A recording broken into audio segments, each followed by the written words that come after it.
Hi, everyone. Welcome to our podcast. I'm Catherine, Carlos? I'm Jacob. Nebu. I'm Kyla. and our group is going to be talking about insider trading. The first question we should ask ourselves is, what is insider trading? According to Jennifer Moore in 1990, insider trading is the buying and selling of a company's stock while using information that might not be available to the public. The line between legal and illegal insider trading is very slim. To determine whether it is legal, things such as the information used to buy or sell a stock has to be public, and if the information is not public, it cannot give an unfair advantage. Insider trading was once believed to be the norm. However, there have always been debates about whether it is right or wrong. Based on Shepel, 1993, the debate begins with a famous book on insider trading written by Henry Maine. A woman in the book very passionately claims that it's just not right. Maine believed that insider trading should be legalized and that it is beneficial for the economy. Many people agree with that key point, but the ethical issue of fairness comes into play. Is it fair that some people buy stocks essentially at a discounted price because others do not have access to the same information? Should entrepreneurs have the advantage to know the true worth of stocks just because of their positions, or is that morally incorrect? A famous example of insider trading that we will be discussing is the Martha Stewart case.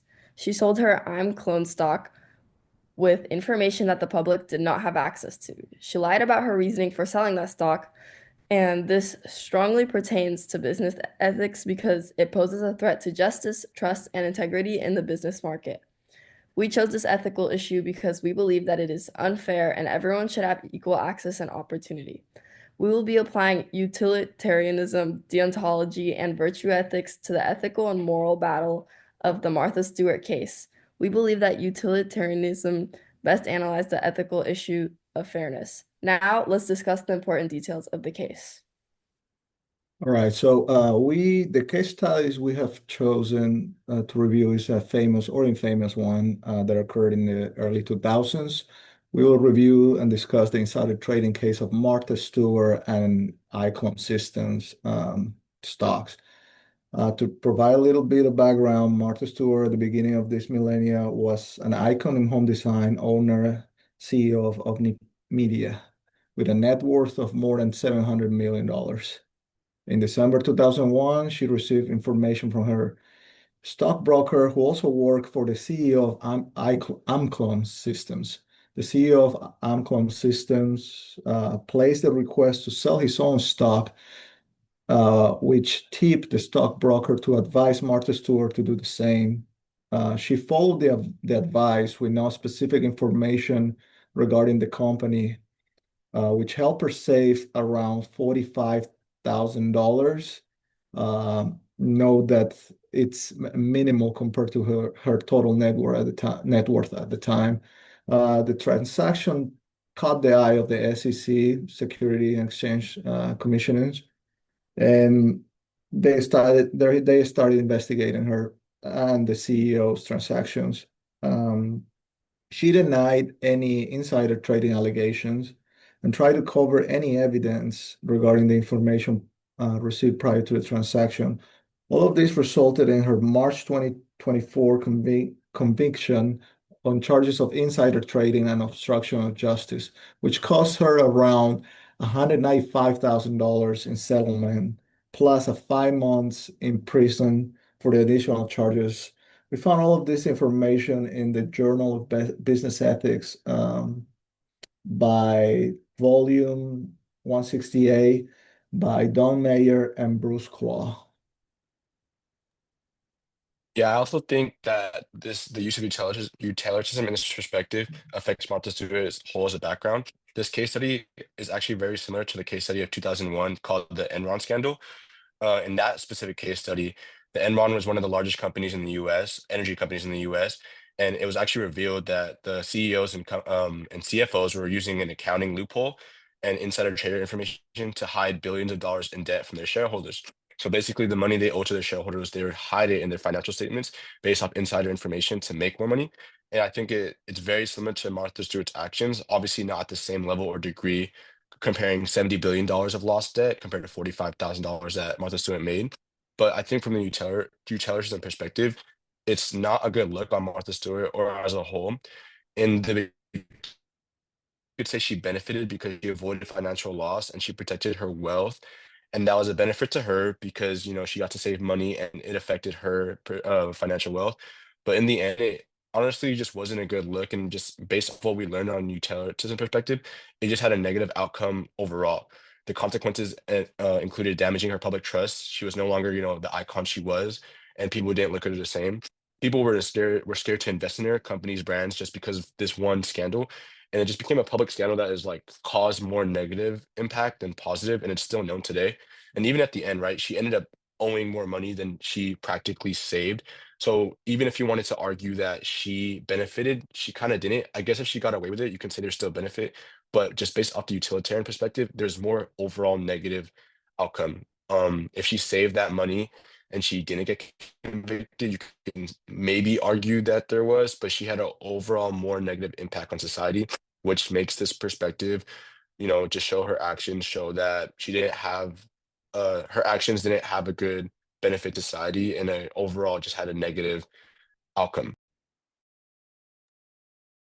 If we were to view this case theory from a deontologist point of view, Martha Stewart's actions are considered to be morally wrong. Why?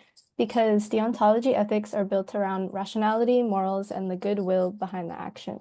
Martha Stewart, in this case, took the initiative to sell her shares soon after hearing the news from Waxall's broker that I'm Clone shares will go down.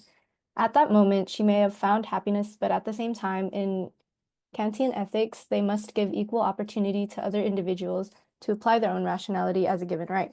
According to a journal article by Claude W. Bruce and Don Mayer, vindication of Kantian categorical imperatives that prohibit acting on maxims that cannot rationally be universalized and non-consensually using other people as mere means to one's own ends, distributional fairness, and/or the promotion of virtue. Those who commit insider trading are immoral because they selfishly choose to make choices out of their own benefit with information that is not yet available to the public. Not only did Martha Stewart commit insider trading, she lied to the government officials about it, which also goes against Kantian ethics because it's all about having an honest and trustworthy community. Hi, I'm Nebiu, and I'll be talking about Martha Stewart's case through the lens of virtue ethics. Virtue ethics focuses on the kind of person someone is, not just what they do. It asks, does this action reflect good character? So instead of judging actions based only on the rules or outcomes, this theory looks at traits like honesty, integrity, fairness, and trustworthy. In Martha Stewart's case, she acted in a way that showed dishonesty and a lack of integrity. According to Australia's view of virtue, a person with good character chooses actions that reflect moral excellence, even when it's hard or costly. But Stewart sold her Clone shares using insider information, then lied to federal investigators to cover it up. That wasn't the action of someone who values honesty or takes moral responsibility seriously. One scholar, J.S. Nelson, explains that business ethics under virtue theory rely on building trust with the public through consistent moral behavior, not just avoiding punishment. But Stewart's actions did the opposite. They hurt her credibility, damaged public trust in markets, and set a bad example for others in leadership. So, from a virtue ethics perspective, her behavior showed a failure to practice the virtues expected of a responsible and trustworthy business leader. All right, guys. So, based on all of this information, what do we believe is the best ethical theory that applies to this case? I believe we agree utilitarianism is the best one. What is your guys' opinion? I think before we start about which theory is the best, I think it's careful to understand that all theories apply in this case study very well. If you look at it, virtue theory looks at Martha Stewart's actions from her perspective, kind of understand why she did it as well as where she's coming from, which better explains why she did what she did. While utilitarianism and deontology very similarly kind of look at the morale and overall well-being. I think from my theory's perspective as a utilitarianism, it kind of just explains the best that as a whole, it didn't benefit everyone. You can argue that in life that sometimes, things aren't always going to benefit everyone, which is like kind of this theory in general, right? From theory's perspective, utilitarianism specifically, it benefited Martha in the time being, but didn't necessarily benefit anyone else. And Dentology does a really good job of explaining why she did it. More morality, was it a good action? Like even though she knew she had to have known. Oh, Um, you went away. But anyways, I agree with Jacob. He was in the right track. There's no doubt that what she did was morally wrong. All the three theories apply to it. But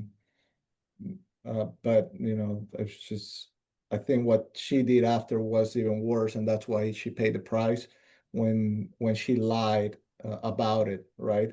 And that's the reason why she went to jail. Actually, it wasn't because of insider trading. The insider trading charges only cost money, so she had to pay up to 3 times what she was supposed to pay. But it's the other actions to follow up the covering of her insider trading that made her pay. So, what's your guys' opinion? Go ahead. Uh, I was gonna say one thing.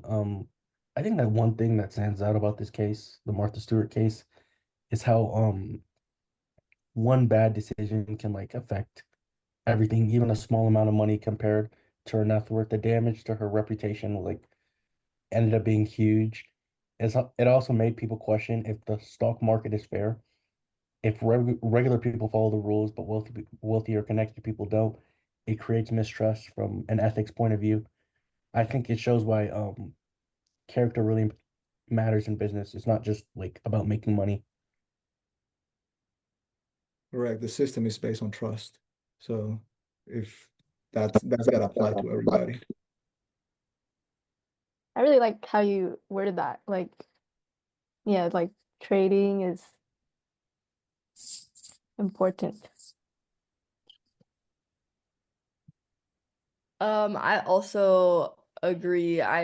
We don't know like what her reasoning is, so we can just assume that it was out of greed, and it's definitely just not morally correct. And just based off of this case, we can agree that insider trading should not be allowed for anyone to commit or do, because everyone should have equal access to information.